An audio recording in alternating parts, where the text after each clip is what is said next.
You gonna be the worm face. The Holler Kings, where the horror's southern fried. Holler.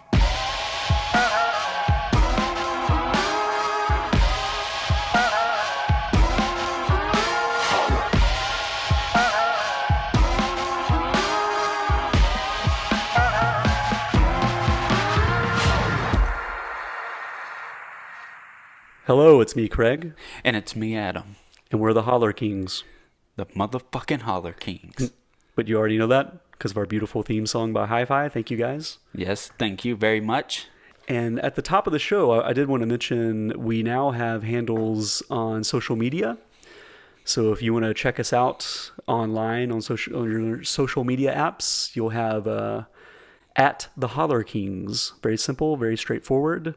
So it's at the Holler Kings on Instagram and Twitter. So be sure to seek us out there and give us a follow. You can be abreast of all of our doings. You can get the 411 on all of our shit. And we also have a YouTube channel now. Yeah. We're going to host the podcast there, and it'll be a little bit of a, I'm calling it kind of video essay junior, where it's not a full-fledged video essay, but there are visual elements to enjoy as you listen to the podcast. But you can totally just use it as a way to listen to the podcast at work or whatnot. So it's designed both ways. And Mr. Adam is the main driving creative force behind that, put it together. So all the creativity of the Holler Kings on display, potent. There it is. Hard as fuck. Boom. Hopefully that wasn't too loud. No, I think I just totally destroyed the levels when I was doing it anyway. Adam, what's the movie we're going to discuss today? We will be discussing the movie Squirm. It was a violent summer storm. Millions of volts slashed the earth. There had been bad storms before, but this time there were changes. Little mother bit me. I never saw one bite like that. This was the night of the crawling terror. Squirm. They came to feed on human flesh. You sweat, but you don't dare move. You want to scream, but you can't. Terror grips every nerve in your body. Your heart beats so fast, it feels like it's going to burst. They're dead!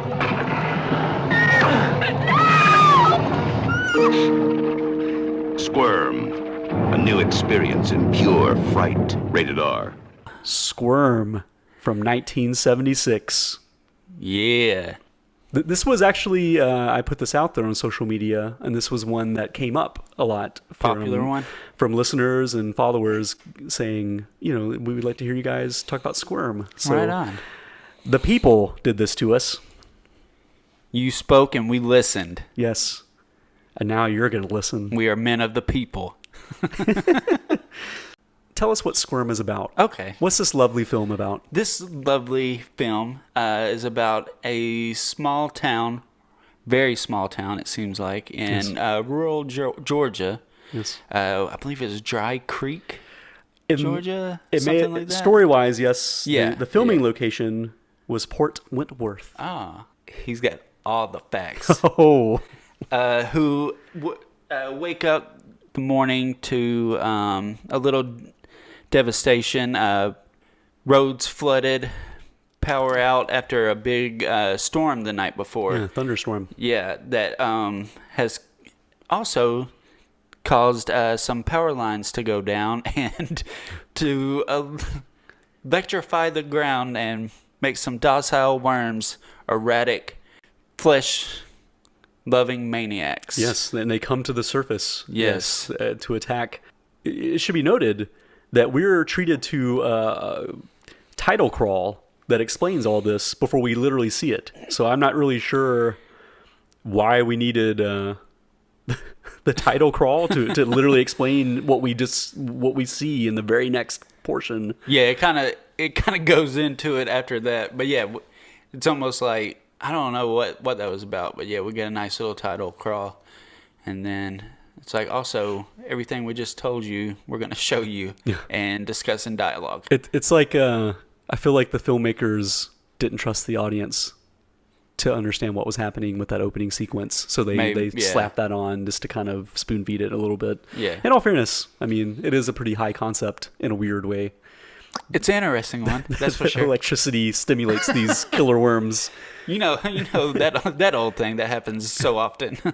It's also interesting that the killer worms are just regular worms. Like, they're not like giant worms or they don't like grow in size or anything. They're just regular worms. It's quantity. Yeah. Yeah, the volume. Yeah. It's a lot of them. Continue with the plot synopsis, though. That's pretty much all I had. Oh. That's big. And I guess you go into it a little bit more specific. We have mainly a focus of one group of people, a woman, her sister, neighbor, and a new budding romance with a gentleman who, I guess, would transplant. It may have said where he's from, but I'm assuming he's from New York. Yeah, I was going to say they talk about New York a lot. Right. So it's up to them to try to figure out what's going on and try to save their quaint little town, their little Mayberry. That's not Mayberry at all. Yeah, their Andy Griffith is not as nice. Yeah, their sheriff is kind of a butthole. You skipped over Roger, who is maybe the biggest heavy of the movie. There is a rival for the kind of like a pseudo love triangle, right? That's true. Where Roger is kind of like the hired hand. He kind of does odd jobs, and he also helps raise worms for his father for bait. So he's an expert on worms, although that never really comes into play. He's kind of in love with the female lead and extremely jealous of the New York Yankee coming in and he's not stealing a fan his of him. woman. Yeah. So the yokel versus the Yankee. There you go. You're gonna be the worm face now. That was my favorite moment. This is definitely a samurai amongst the peasants story. This is like a super smart guy that's worldly, who is plucked or dumped down in this land of yokels, slack-jawed idiots. Yep. And I have to admit, it bugged me sometimes. Like, I get that this is all in good fun, and that's the genre is kind of redneck exploitation stuff. I mean, the main genre obviously is killer animals, but and it's all in good hicksploitation. Yeah. Much better term. Yeah, thank you. It's all in good fun, and I laughed at it for the most part. I mean, Roger, I think, is hilarious, and most he's a little over the top. Yeah, and I mean, like, I couldn't help it just looking up where everyone's from, because only one of the leads is actually a Southerner. The female lead, she's from Austin. Really? But everyone else is from New York or Massachusetts. Okay. You know what I mean? And it just, like, Roger having such an overwrought Southern accent that's like, I mean, it's like a Simpsons character. It kind of shows, yeah. And, he's pretty much Cletus. Yeah. and again, it's one of those things where, in fairness, that's what they're going for. Like, I don't think that they're going for realistic Southern portrayals and stuff. Yeah. So getting offended by it is maybe a little bit unfair. But just the fact that the director, his name's Jeff Lieberman. Yes, Jeff Lieberman. He's from Brooklyn. You know what I mean? And it just, there were moments where I was like, okay, you wrote yourself as the main character, and it's how you feel about Southerners and being amongst these people. There's a really cool scene or interesting scene where the main character from New York goes to a local diner. He orders an egg cream, and this motherfucker knows that they're not going to know what an egg cream is. He's going in there going, do you guys know what an egg cream is? And of course they don't know. And they're like, no, what is it? And he explains it, and he does it in a very pandering, snooty way, in my opinion. He's a little douchey. Yeah, for sure. And the lady, the waitress, very kindly makes it for him. And there's a worm in it. That it's like a really great moment where, because I mean, this worm is just like, the worms here they're normal worms, but they're like really disgusting and squirming, and they have like faces. I guess they're like night crawlers, right? Yeah, I was gonna say it must be like, because when I originally heard the synopsis, I thought it was just gonna be like little regular earthworms, but I guess this is more like you said like night crawlers or something more, maybe something more prominent in Georgia than. I mean, these worms have some personality. They do. They have faces. They make noises. They scream. Some pretty unnerving screams. I'm like, God. I mean, as a kid growing up here in the South, I use crickets as bait usually. So I'm not really super familiar with using worms as bait. There's all kinds of places around here that sell bait and everything. And I remember using worms as bait, but like I said, it was around here. It was just mainly like just earthworms, standard earthworms. Yeah. So yeah, these are really impressive. But yeah, he discovers this gigantic worm in his drink, and he just flips out, understandably. And for some reason, the locals do not accept his story at all. Yeah, they're like, there's no way. The sheriff immediately is like, "You're trouble." Yeah, they basically accuse him of putting the worm in the drink just to make fun of him, I guess. I don't know. Basically, yeah. And that's when the sheriff calls our protagonist fella like 26 times in a row. He's like, "Listen here, fella." Then why'd you go and do a juvenile thing like that, fella? Where are you from, fella? An apology is in order, fella?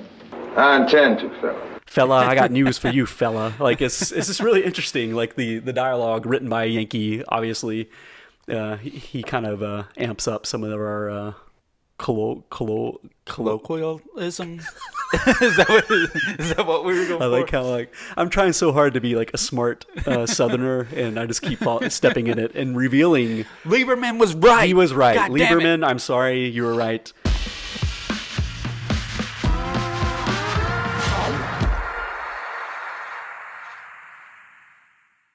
About midway through the movie, Roger is attacked by the worms. Right? Yeah. It happens very quickly. And we've already been hinted at that the worms have attacked other people, because I think they've already discovered. I guess it was a neighbor somewhere along down the road. They can't find it. They just find the skeleton. Yeah. And then so they get the sheriff. And of course, they come back and the skeleton is gone. And then, so from that point, they do know something is and then like the guy they were going to see is missing. Right. So they do know something is amiss at this point. Well, what I was going to say is like they establish pretty quickly that the worms are man eaters. Not only are they man eaters that attack people, they eat them all the way down to the bone. And then Roger gets attacked, and inexplicably, he just becomes worm face. He becomes like almost like a slasher villain or something. Where he's just stumbling around with worms, flopping around out of his face, and it's like, why don't the worms eat him? Like, why do they just burrow a little bit into his face, and he just stumbles around for the rest of the movie? He never goes for like medical treatment. He never even goes back to his house and tries to like do like first aid. He just stumbles around for the rest of the movie, shouting at people, telling them that they're going to be the worm face. That's my favorite part of the movie. You're gonna be the worm face now. And now you're coming down here and you spoil everything. You're gonna be spoiled. You're gonna be the worm face.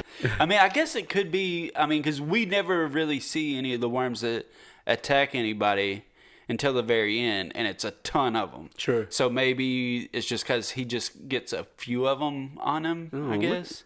Listen to Adam defending this movie. You are blocking me. Adam is blocking every criticism I have. You have an answer for, sir. I have to respect it. Trust me. There's a couple parts. There's a couple of parts we'll get to. Well, let's get into that a little bit. How did you said you liked the movie, but kind of let's get a little deeper. How did you feel about this movie? I agree with you on a lot of your criticism that it's over the top caricatures of like Southern people. And I guess maybe back in the 70s, this wasn't as cliched, but the whole, city folk against the country folk. Now it's all, that whole dynamic is played out. But maybe back then in the 70s, it wasn't. Maybe this was fresh at the time. Well, and in fairness to Lieberman, in the 60s into the 70s, there was a lot of like good-natured Southerners on television and stuff like that, with, like you mentioned, kind of Mayberry and Green Acres, where it's kind of like, and Hee Haw, for instance, kind of giving people this idea that country folk are like happy-go-lucky and silly, and so I guess he is kind of pushing against that kind of mainstream idea at the time, especially because what you're saying in Hollywood, you did get that, I guess, at the time, but if you go into the 60s in the South with the civil rights movement, absolutely, and everything. If you're watching the news, you're like, Mayberry isn't the South that I'm seeing on the news. And so, yeah, I guess it could be one of those things like, let's dress these people down a little bit. Yeah, it's very fair. Yeah. But, yeah, so there was a lot of that. But I also I haven't seen many of Lieberman's movies, but he does have one that I really love called Satan's Little Helper. Oh, I don't know sure. if you've ever seen it. I've seen the thumbnail for it before. Yeah. It's somewhat modern, right? Like it's like 06. It was like early odds. Yeah. And it's a horror comedy, so I kind of put this in that same kind of mind frame of that it's not to be completely taken seriously. Mm-hmm. So I know he's made some other stuff like Blue Sunshine. I think it's called Blue Sunshine or something like that. He's made some other horror stuff, but my main thing I've seen is Satan's Little Helper. So I already had that mindset of like horror comedy, so I didn't go into it taking it too seriously. Especially then you got the whole premise of worms that have become maniacs because of they're being electrified, not killed, just electrocuted enough to become crazy. So I didn't take it too seriously going into it. While there are those kind of like cliches and caveats to be like, that's kind of overall, I did enjoy it though. Yeah. One thing that surprised me a lot, because this is peak 70s. Is the sexuality is really subdued. I thought for sure there'd be a few sequences of 70s sexuality or whatever on display, even with just like what people call the male gaze of just showing the women kind of sexified or whatever, and there wasn't much of that in this movie. Not really. It's very PG and that its sexuality.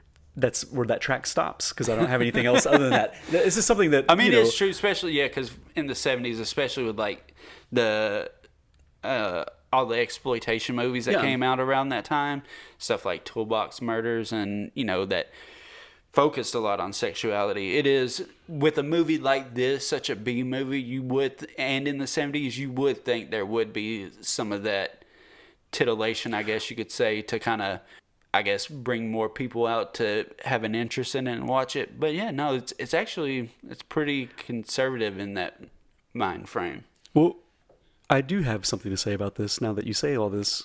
It's kind of interesting because in a lot of ways, especially in horror films, the sexuality of Southerners, it's like it's only in context of rape. Like, there's not that much like pure like actual sexuality when it comes to Southerners, especially the men. It's like basically Southerners are limp unless they're gonna like rape someone. You know what I mean? Yeah. It's kind of. I mean, you're not wrong in that. One of the few parts in this movie where there is almost anything, it's Roger forcing himself on. What is her name? Jerry or something like that? Yes, you're right. Yeah, Jerry. Yeah, that's what I thought it was. Yeah, it's him trying to force himself on her. That's like really the only part, mainly. Right. Yeah. And then there's another little part that's the sheriff with a woman, but even that's just like after the fact. So yeah, like one of the few parts is in that moment when he's trying to force himself on her. I love. There's another thing about this movie is the jump scares sometimes. I guess maybe because they involve worms, which are not the most agile creatures. Yeah. A lot of times the jump scares are like, hold on, how did those people not see this pile of worms that are like... Huge pile of worms. That's like 2 feet away from them. Because the sheriff scene reminds me of when he's post-sex with his partner. They're in bed, sweet nothings or whatever. And then, like, it pans over to like worms covering the floor. I mean, like 1.5 feet. It's like, how did they not? There's no way you wouldn't notice that. Yeah. They have a full scene of conversation, and then there's a moment they're like, "Holy shit!" And it pans over. And there's this gigantic pile of worms. I mean, just an unfathomable amount of worms just crawling all over. And it's like, how on earth would you not? There's no way you could. I don't care how horny you are. You're going to notice those worms. Come on. Maybe he is just an excellent lover. I guess so. They were focused. They were. They were in the zone. They were zoned in.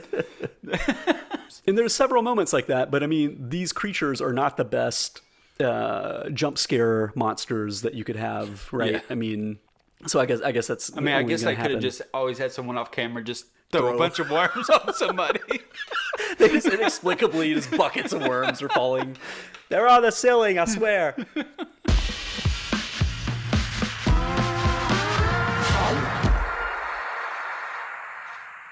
But, I mean, to me, Roger is the whole movie. I mean, Roger's the reason to see this thing, is this murderous redneck with worms crawling out of his face. He is the kind of, I mean, you do have some truth to it, because he is kind of the one that bucks the rules. Yeah. That they've already set up, that these worms are just going to kill everybody.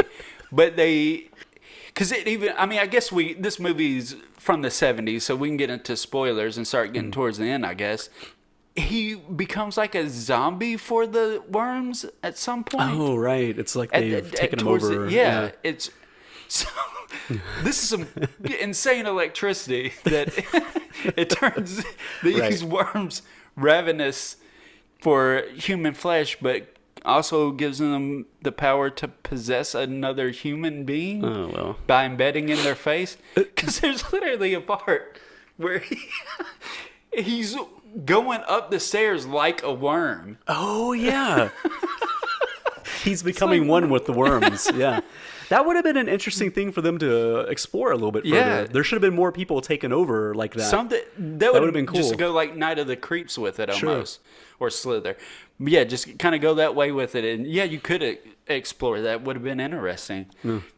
But yeah. They probably only had the budget to do makeup for one character. We put this guy in makeup and that's it. Which, it's Rick Baker, by the way, doing the Did effects. he really? Yeah. Wow. He did the... Back then, he was working. He was coming up then. Because that was before, his American Werewolf in London, which I guess is kind of where he got his...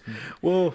Yeah, but I was King Kong, 70s King Kong. That's true, because he was the guy in the suit and everything. Yeah. But I'm sure they filmed that before Kong.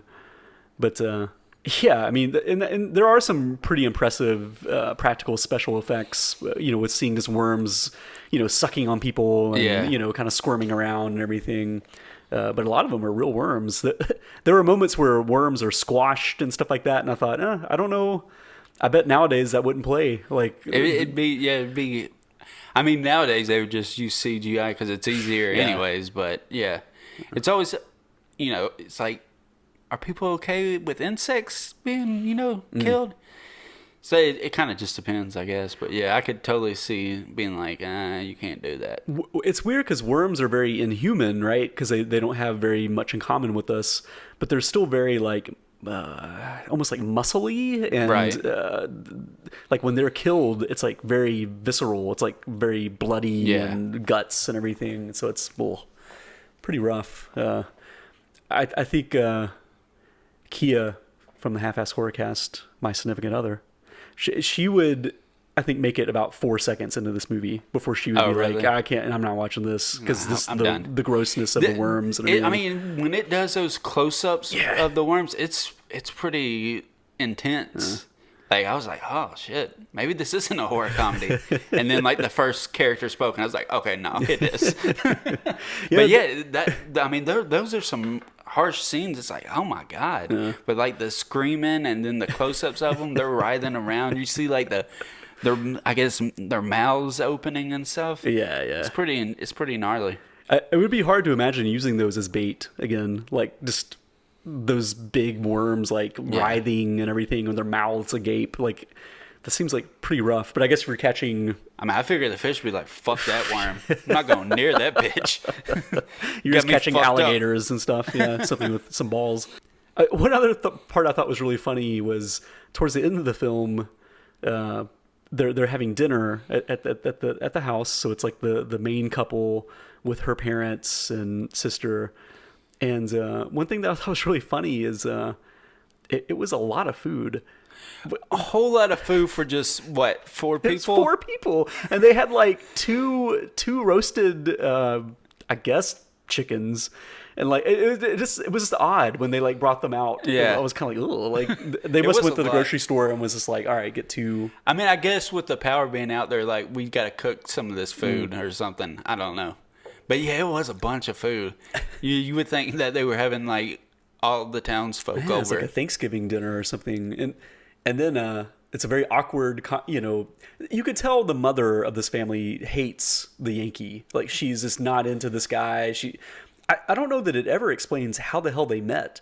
Like, how this woman from Georgia met this New Yorker, and he like travels down to visit her. Like, are they like pen pals? Like, how the hell did that happen? I feel like it said something about, there was some throwaway line where she was like, I guess in like a bigger city part, and he was down for some. I don't think it explained why he was there or anything like that. Right. But I think they met somewhere else. I don't quite recall. I just remember like a throwaway line from Jerry about it. But yeah, it's she. I mean, this is also that point where she kind of just starts to lose her shit a little bit. The mom, she starts to become kind of. I don't know why. But because like nothing really is going, they're keeping all this shit from the mom. Like the two sisters and the Yankee guy, they're keeping it all from the mother. She has no idea, but she still like starts to kind of lose it for some reason, which I didn't know if there was something I missed. But I'm out of the loop on that one too. I mean, there's a little bit of like, in classic literature and Gothic literature and Southern Gothic, the trope of I should call it a motif, I guess, of like an older house that's kind of crumbling. Yeah. Like a lot of characters live, like the protagonists in those stories live in a house that's like kind of on the decline because it's like rooted in like old antebellum style housing and everything. And I think there's hints of that in this with this house because in that sequence, obviously, out of nowhere, a tree falls onto the house. That's the part where this movie kind of lost me a little bit because I mean we're to believe the worms did this. I guess the worms are after these people. As soon as that came crashing down, I was like, what the fuck, are you serious? Well, maybe, you know what though, okay, I'm gonna defend this movie. I'm gonna make some linkage. Maybe because these worms have bonded with Roger, they start to have like his motives, like they kind of intertwine because Roger doesn't like this family anymore. He's jealous of the Yankee for taking Jerry from him in his mind. So it's like the worms are almost on attack of this house. And that's like his big, like, dump that big old tree on the house. That'll get to him. That tree, it's phallic. It represents my penis as I smash into it. Now I'm going to kill them. You know what? I'm in. I'm with that. I still don't understand how they made a fucking tree fall on a house. There's a lot of worms. And how they knew that exactly where they were in the house to make it fall on them. Yeah. But I'm with you on that. I like that. That's a good. I mean, that's that's wrong. The only thing I can think of. I mean, if the worms definitely have a vendetta against this family at that point. Yeah, for some reason. Sure. So if he's linked to them, they would be linked to him. I mean, I could totally see that. And what's funny, but it would have made more. Sorry to cut you off. It would have made more sense if he just like cut the tree down. Oh yeah, it just shows him with like an axe and like the worms writhing all over him. That would have made a little more sense than them uprooting a fucking tree to fall over. But anyways, go ahead. The other thing too, though, is like I do feel like the main characters eating inside would hear him chopping down the tree. They'd be like, what is that? And then they would like look out the window, see him all like, I'm gonna cut down the tree. You know what I mean? So I guess they kind of had to have the earthworm. True. Yeah. Plus, you have to kind of build the earthworms up as formidable antagonist, because otherwise, I feel it's kind of like Chucky style. You know, people always say Chucky's a doll. I would just pick him up and throw him out the window. Who cares? I mean, I'm sure a lot of people would feel the same way about earthworms. That even a bunch of them wouldn't really be that big of a deal. You could get away from them pretty easily. Right. So maybe that was their way of kind of upping the ante and going, hey, listen, they have control of like the soil, so they can really mess with you. I do love the reaction of the family though. Like a tree falls through their home. I mean, it's severe damage. Oh, I mean, it like destroys this house. And like they're all so calm and like, well, we gotta start cleaning this up. The Yankee's like, I'm gonna go get some plywood to patch up some holes. And it's like, what? Like, what? You yourself? Hole? The hole is fucking huge. I mean, where? Like, how much plywood are you getting? Are you rebuilding the house? Apparently, he's very confident that he's. You want some plywood? Here's a tree. But and then that's what leads to my beloved Yes. moment because the Yankee is confronted by Roger in the woods, and Roger pushes him in a hole, like a little pit, and throws the plywood on top of him to pin him down to the soil. I guess thinking the worms will eat him because he's like pinned to the soil. But that's when he says his immortal line of, "Now you're going to be the worm face." This is beautiful. I mean, like, they knew what they were doing in that. The whole movie was building to that moment. Everyone was like, "This is like the marquee scene," and this is what's going to be on the poster. This is what's going to, in future years, be on the video cassette, the thumbnail for Tubi, whatever. And obviously Rick Baker got to kind of show his chops a little bit because it's fun makeup for sure. I mean, I'm kind of surprised it's not a little bit more iconic or beloved because it's a interesting because I've heard of how this movie came on television a lot in the 70s. Probably because it is sexless. Yeah, and, it's pretty tame for the most part. The gore is pretty subdued and everything, so it's pretty easy to slap on television. I don't even remember if there was a lot of language in it. Not that I can recall, but I'm so desensitized to that. Yeah, I don't even focus on it unless you just get unless you're watching like a Rob Zombie movie. You never even notice it. Not to hate on Rob Zombie, I like Rob Zombie, but his movies are pretty profane. Oh yeah, to the point where it's like parody sometimes. Yeah. Again, because also I'm profane, so if I notice it, shit. But yeah, you could totally see this have just been like a TV movie of the week, like they used to have back in the 70s and 80s. Sure. Yeah, it surprised me that it wasn't. Yeah, that's a good point.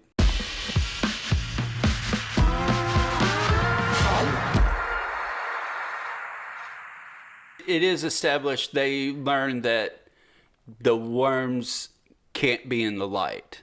That's why they don't see them during the day, and unless you just happen to be like you said, like on the ground or something, they can't. Anytime there's light around, they freak out and go away. Tell us how they escape the worms. How does the main couple survive the night? They basically just climb out on a tree. Yes. I guess when the trees that are left that the worms haven't uprooted yet. Well, that's what I was going to say. It's funny to me that they established the worms are capable of taking down a huge tree. Yeah. But then their method of escaping the worms is climbing a tree. Apparently, they couldn't take down that tree. I mean, I think a slightly better movie would have created some more tension with that because they know the worms. Holy shit, the worms they can take down this fucking tree. Like we're goners. We got to figure something out. They could have had some tension there, but they didn't really go there. And then so they survive through the night in this tree, and then just some random guy walks up to them. He's like I guess he works for like the electric company because he's like, power's back on. See y'all later. Yeah, he's like, well, I just wanted to let you all know that. I fixed the electricity. There ain't no problems no more. Talk to y'all later. Doesn't acknowledge why they're asleep in a tree. Yeah. Why half their house is gone from another tree. He's just like, hey, back on. See y'all later. You're right. He doesn't. That's actually really amazing that they went that direction because they had to have known what they were doing, the filmmakers. Like, hey, should he mention that they're up in a tree? No. It's hilarious that he's such a country bumpkin that he's like, all right, well, they're up in a tree. Who gives a shit? That's their business. I got shit to do. Listen, hey guys, they're awake, so I should at least let them know the electricity's back on. I'm not going to talk about them being up in a tree. That's their business. But yeah, he's like the ultimate. What do they call it? Ex machina. Is that what you call it? Ex machina. Ex machina. Like he's the ultimate thing where it's like the hand of God. The hand of God walks into the movie and goes, everything's fixed now. The movie's over. Goodbye. And walks off. And the protagonists don't have anything to do with resolving anything. They just survive the night. And that happens. I mean, yeah. Night of Living Dead style almost. Yeah, for sure. And they're just like, okay, I guess we'll climb down this fucking tree. And then the credits. And it's like this ballad starts playing where it's all like... Can I ever hold you long enough? One night together goes so fast. Have we the time to make it? Sentimental ballad, love ballad. And I'm like, this music does not match this movie. But and we didn't even mention the sister. She ends up surviving finding a chest that apparently they can't open that. Yeah. So I don't know. But she just comes to the window and she's like, hey, guys. We're like, hey, let's go. And that's that's the movie. Yeah, I mean, they're told things are fixed, and we as the audience we have to accept that. That's fair enough. The worms are fine now. They're no longer murderous. The worms are going to recede back into the soil, and things are fine. I really want a part 2 of this, just like the aftermath of everything. Just like, what else happened? Because there were people killed. Sure. And just no acknowledgement of any of that. It'd be funny if the Yankee was blamed for everything. Because his arrival, suddenly people start dying, and there's all these, mysterious... and what happened to Roger? We don't know, right? Because he went up the stairs worm-like he was a fucking worm. Because he tried to grab at her at one point, right? Mm. But I don't remember what happened to him after that. I think... in a recent episode, you speculated on a Scream film that you might make featuring Deputy Dewey. Yeah. I think it's time for Adam Troutt presents Squirm. Squirm, the fan Roger film. Returns. Roger Resurrection, something like that. And it's just, it's him, and he's like all worms now. He's just made up of worms. He's just made up of them. Yeah, ooh. I am the worm face now. We're all worm faces now. That's how it punches out, Y'all all gonna be worm faces. Oh God! Roger takes Manhattan. It's like, he's like, I'm gonna get all them Yankees with my worms. Now it's the country boy taking over the city folk. Thanks a lot, Obama. Guess what? You're gonna be the worm face now, Antichrist. It's just like every stereotype possible. Just a modern, updated version of stereotypes. Yeah. So yeah, that's Squirm. We did it for you. That's it. That's the movie. Did you? I'm trying to think if there was any other interesting parts, things that kind of stood out. I mean, for me, it's the egg cream. It's the worm face Roger moment. Pressed down by plywood. That was pretty. He just throws a piece of plywood at him. Oh, he doesn't go down and try to attack him. No, he just pushes him and throws plywood on him. He's a very passive antagonist in that way, because he's almost a slasher, but not. He can't quite go there. Yeah, he can't quite do it. He's like a stalker, I guess. Yeah. Like he's intimidating and creepy, but he never really follows through. Which again, maybe that plays back into the impotence of the South. Maybe that's true. Like a little theme of this movie is he can't quite get it up. Oh shit! Boing. I did want to mention that the lead Mick is the character name. We keep just calling him the Yankee. That's true. We did. Sorry, Mick. Mick is played by Don Scardino. And he is, of course, from New York City. God bless him. But he ended up being like a big director. Yeah, he does a lot of TV work and stuff. And he's very recognizable. I don't know if he pops up in movies in small bits or whatever, but I saw him as an older guy, how he is now, and he looked like, I was like, I know that guy. Whereas I didn't really recognize him as a young man that much. Yeah. So a lot of talent in this movie.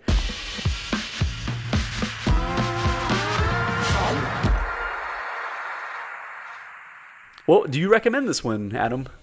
It would be a select few people that I would recommend this to. Because, I mean, if it's just a real hardcore horror fan or, just a general cinema fan, I wouldn't recommend this to the average, movie goer. Yeah, it has so many things going against it in that it's like a dated 70s movie. Which, again, film lovers, horror fans, we love them, but... Yeah, I was about to say, that's my favorite part almost, is that it was very 70s. I did love that part of it. Is just... I love the vibe and feel of it, just in that whole kind of 70s style, and that kind of just small town and everything. I did really enjoy that part of it. So while we love stuff like that, the average movie fan probably would be like, it's almost like I'm not watching a movie in black and white, Sure. So I wouldn't recommend it to them, but as I don't know about you, this was the first time I ever watched Squirm. Oh yeah, definitely for me. Yeah. So being big horror fans, we still hadn't seen it till now. I would definitely recommend it to other horror fans to check it out. It's cool. Like, one of the reasons I really wanted to do this movie when people started bringing it up to us is because we hadn't done an animals attack film yet, and that was so prominent in the 70s. There's so many hallmarks of animal attack horror movies, and we hadn't touched it on Holler Kings yet. So yeah, it is really cool to see how this kind of fits into that pantheon of, you know, Jaws and frogs and, you know, Food of the Gods and stuff like that. Yeah. You know, this kind of fits in kind of nicely with those movies, you know, in its own way. So it's definitely worth it. I totally agree, for the DNA of, you know, animal attack movies and everything, for sure. Which we don't get anymore. They were so prominent in like the 70s and now stuff it's like augmented animals, like genetically modified, that kind of seems to you be got the all route those now. like sci-fi movies and stuff, but there was something I mean, not to shit all over sci-fi, most of those movies, you know, they're not the greatest. I mean, but they're also put together really quickly and things like that. There's something special about those ones in the 70s, even if you got ones kind of like this that are cheesier and stuff like that. There was time and put into it. A lot of time real animals used, or at least, you know, real kind of animatronics or man in suit type things. Yeah. Which you don't get nowadays, really. So what would you grade it? I would give it a C. C? Yeah. I feel like a lot of the kind of cheesy, goofy stuff, I feel like was deliberate. I feel like a lot of I think it was best laid plans. I don't think a lot of this stuff was accidental. Maybe some of it was, but I think most of it's supposed to be kind of like a horror comedy. So, I mean, you still have a lot of those things where you're kind of like, did they do that on purpose, or is that just bad? So yeah, I would say C, because it'd definitely be. I wouldn't say I loved it, but it's something I'd probably watch again somewhere down the road, because it was a fun, enjoyable time. What about you? Well, it's funny because, like, you know, with something like Dementor that we talked about recently, we talked about how you wouldn't want to watch it with a group of people. Yeah. That it's kind of one that you would have to sit and watch alone and kind of really absorb. This is like the polar opposite, where this is a movie best served if it was a group. Right, and you don't mind kind of talking over it a lot, because there's a lot of lulls in this, or, you know, moments that aren't very, or scenes that aren't very entertaining, honestly. So it'd be great for like a little get together with friends, and, you know, you're just kind of not making fun of the movie, but laughing along with it. Right. You know, and it doesn't matter if you're 100% absorbed. I think in that setting, it would be a really good movie actually to watch. Yeah, absolutely. How we watched it, which I'm assuming you watched it solo. I did as well. Yeah. Maybe not the best way. Maybe not. You know. So I would actually, I mean, the Rick Baker stuff, the worm face line, I'm gonna give it a B. Oh shit! A soft B minus. There you go. B minus, because there's something charming about it. Like, really all my gripes about the Southern dunking on Southerners and stuff, it's kind of like you said, it is by design, and it's something you have to kind of, as a Southerner, laugh off and kind of laugh with a little bit, and and it's almost like part of the joke, in a way, that like the Yankee is the smartest and the most cultured, and it's almost kind of like in good fun in a weird way. Like, I don't think it was like a real commentary, but maybe nothing in this movie seems malicious or anything like that. Right. Well, on that note, we begrudgingly recommend Squirm to the right people. Yes. You want to have a fun time with a group of friends, you could do a lot worse. Absolutely. Yeah. Absolutely. Squirm. You're gonna be the worm face now. I gotta do a little. You're gonna be the worm face now. How can I ever hold you long enough? One night together goes so fast. Have we the time to make it strong enough to last? How can I? We like to end every episode of the Holler Kings with "Holler at Your Boys." Holler at your boys, y'all. In which we talk about things. It's just open topic. Yeah, open topic. There is a tweet that I saw. Okay. I know you're not on Twitter, so I'm gonna get your your input on this. Let's hear it. And I'm paraphrasing. I don't have the tweet in front of me. Okay. But it's something that made me think a lot. That it was like a whole thread about film school and how there's like in pop culture the stereotype of like the film nerd that loves, Citizen Kane and, only wants to talk about like these elite cinema, these elite films. But the reality is most film students, modern film students, don't watch movies before 2000. And a lot of people that claim to be film professors or teaching film studies classes, whatever, confirmed this. They basically said most modern film students, not all of them, but sweeping, broad strokes, most of them want to be like kind of content creators. They want to make Marvel movies, that sort of thing. And pretty much anything before 2000 is a chore for them to watch. As a film lover, how do you feel about that? That's horrible. Yeah. I guess I see that with, the advent of things like YouTube and stuff like that. People's main focus is stuff like that.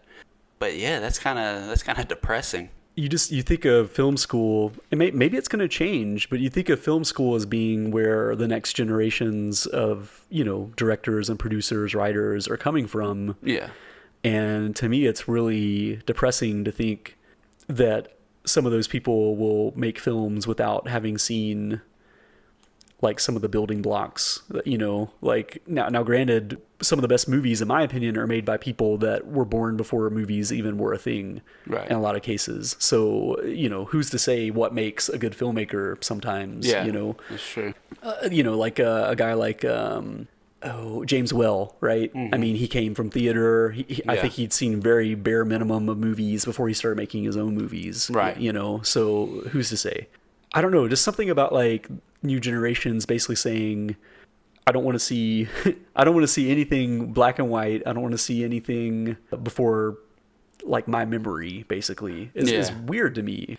I think that also comes from, well, I know you're a little bit older than me, but back when we were younger, we didn't have the option of stuff like YouTube or streaming where you had TV or you had video stores. So a lot of times what you might be seeing reruns from something that came on in the 60s, or you might be seeing a movie, what's coming on Saturday night, and it's this movie from, 1975 or whatnot. You were inundated with it a lot more than people are nowadays, because it's whatever you want to watch. Yeah. You're not subjected to anything.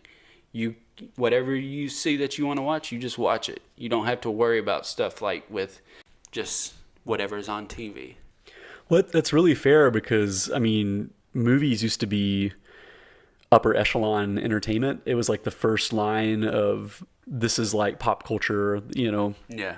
Whereas now, obviously, it has to compete with video games and social media and apps like TikTok that are giving you bite-sized entertainment. So it's just a whole different ball game. Because I have younger coworkers, like very young coworkers in some cases, and they talk about TikTok the way I think I used to talk about movies. Yeah. Like when I came back to work on a Monday after the weekend and I saw a movie or two, and I would go, oh, you need to see this movie, or did you see this over the weekend?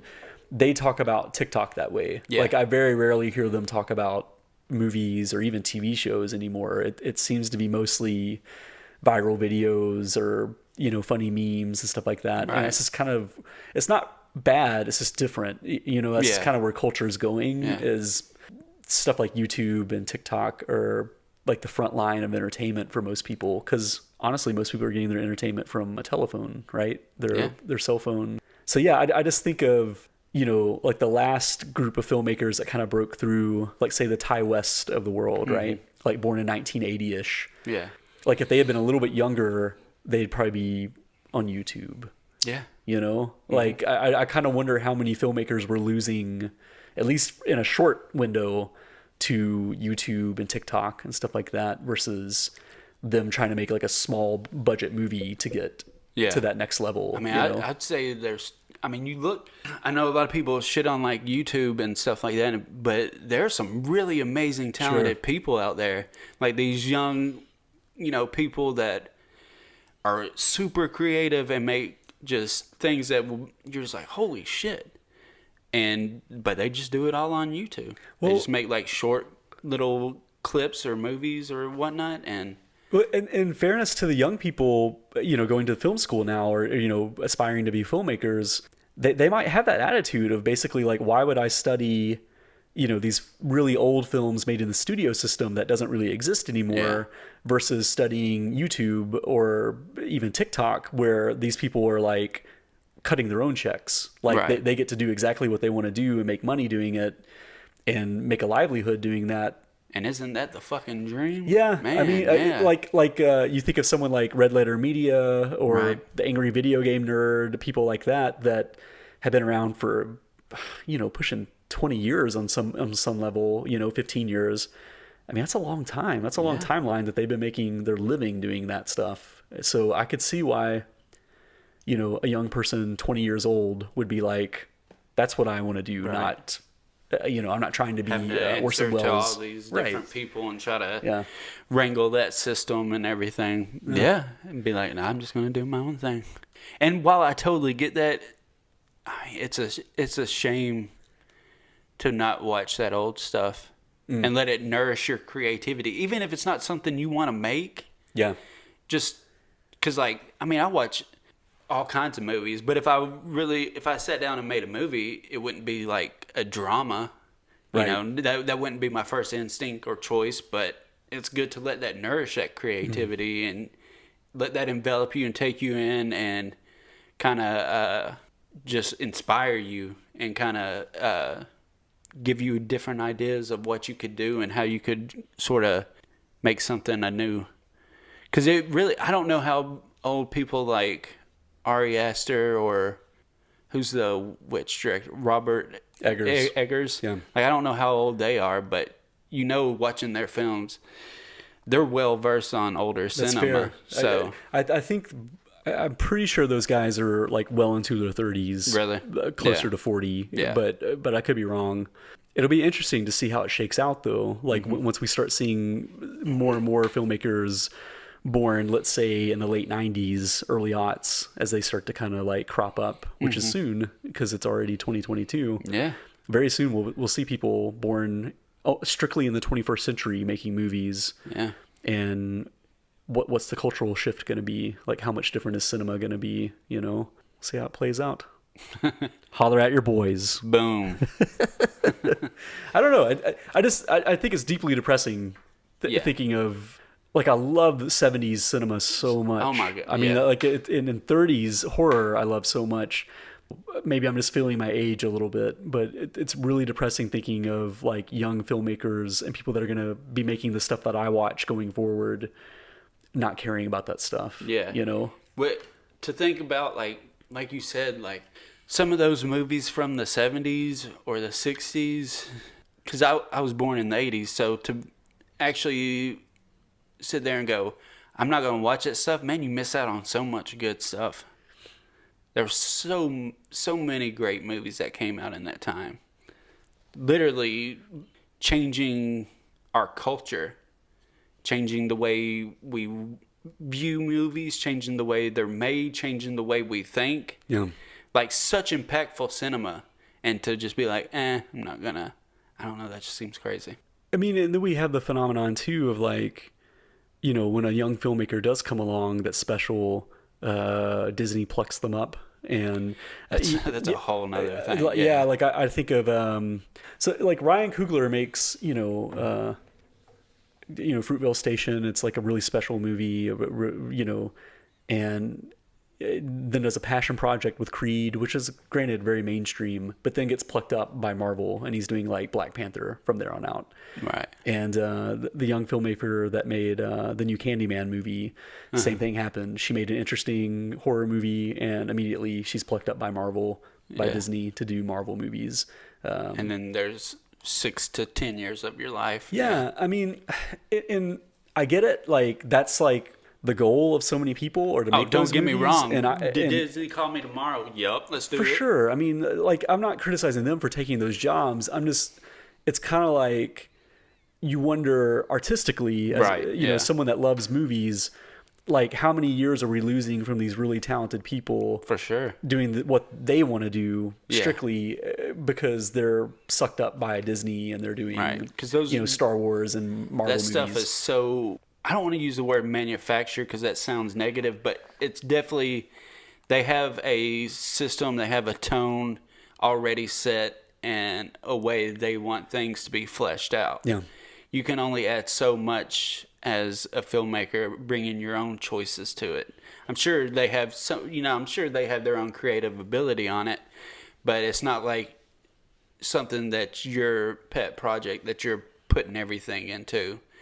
I can guarantee you, those filmmakers aren't sitting there going, okay, yep, that's exactly what I want to do. Yep, that's exactly what I wanted to do. They're definitely having to just kind of work by committee, I guess. Well, I learned recently that Ryan Coogler, one of his favorite movies is The Friends of Eddie Coyle. Have you ever heard of that movie?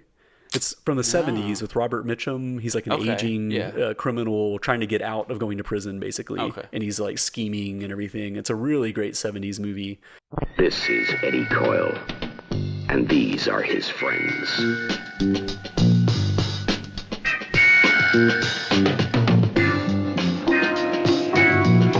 I want 10 guns. I want it tomorrow night. What did you do? You hit the alarm. You tell me about a guy that's going to get hit, 15 minutes later, he gets hit. You tell me about some guys in a job, but you don't tell me till they're coming out the door with the money. People are desperate for guns. I had a guy ask me seriously the other day, can I get him a few machine guns? It's a grubby, violent, dangerous world. But it's the only world they know. And they're the only friends Eddie Coyle has. We take him.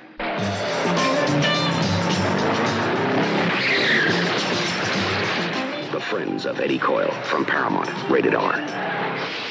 I just think, you know what? Maybe some of these people, obviously they're super smart and very, talented. Maybe he's thinking, instead of doing what Scorsese does, where Scorsese has that system where he does one for them, one for him. Yeah. Right? Where he'll make a popular movie for the studio and to make money, and then he'll do something more intimate for himself, and he kind of goes back and forth. Maybe some of these younger people are thinking, I'm going to front load it. Yeah. Like for 5 years, I'm going to be making Star Wars and Marvel, and then after that, I've made my name. Like I've become a popular name that studios can bank on. I've made some money, so I'm safe. Then I'm going to be making what I want to make. Period. Yeah. You know what I mean? I could totally see that. So maybe that'll be like they're planting seeds, and 5 years from now, we'll be like, holy shit! I'm glad that they worked for Marvel for 5-10 years. Right. Because now they're what making, they're putting out. Yeah. So. Well, those are the things that I wanted to holler about, the things that were troubling me and my beleaguered, aging mind. Until next time, holler at your boys. Y'all come back now, you hear? Oh, playing into those stereotypes. I love it. Thank you for listening.